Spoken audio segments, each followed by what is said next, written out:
Assez fatigué, je décidai ce soir-là d'aller au lit, avec pour seule envie celle de dormir.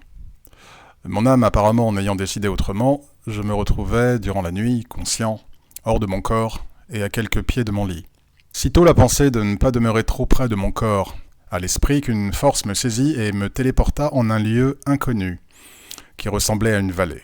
À cet instant, j'émis l'intention de rencontrer des anges. Sitôt la pensée émise qu'un éclair brisa le ciel, et je me mis à entendre un bruit au loin comme celui de chevaux venant dans ma direction. Tournant ma tête, je vis un homme à cheval suivi de quelques autres derrière lui. Souhaitant m'assurer que j'avais bien affaire à un être divin et non à un imposteur, je lui lançai mentalement une phrase kabbalistique divine, à la gloire de Dieu.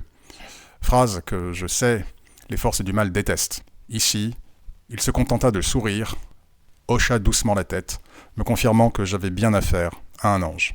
Malheureusement, je ne me souviens plus de la discussion, mais lorsque j'ouvris les yeux, je me souvins lui avoir demandé son nom, et avec pour réponse Azariel. Il y a tellement d'êtres angéliques, plus que la mémoire ne peut retenir, que je fis une recherche sur ce nom.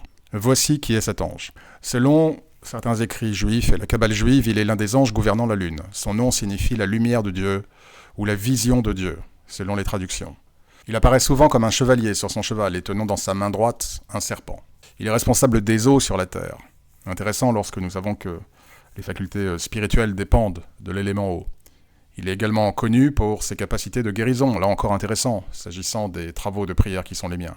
Il est également connu pour avoir la capacité d'accorder la sagesse, mais plus encore, il est celui qui assista Noé dans la construction de son arche, et également durant le déluge. En ce qui vous concerne, et la raison pour laquelle je partage ce récit, est que l'apparition des anges et des saints dans votre vie est également possible pour chacun d'entre vous, si vous priez Dieu tous les jours et entretenez un lien de dévotion avec lui. Vous vous mettez chaque jour à sa disposition pour être un conduit de sa lumière. Conséquence, cela signifie que chaque jour vous faites au mieux pour respecter les lois divines et également que vous faites au mieux pour passer les tests que la vie vous envoie, de même de ne pas alimenter les forces du mal, de division qui sont nombreuses dans le monde, particulièrement en ce moment en France. Forces de division, de colère et de violence. Souvenez-vous que vous n'êtes pas venus sur Terre pour vous détester les uns les autres, ni pour vous servir de la vie comme vous le feriez à un buffet.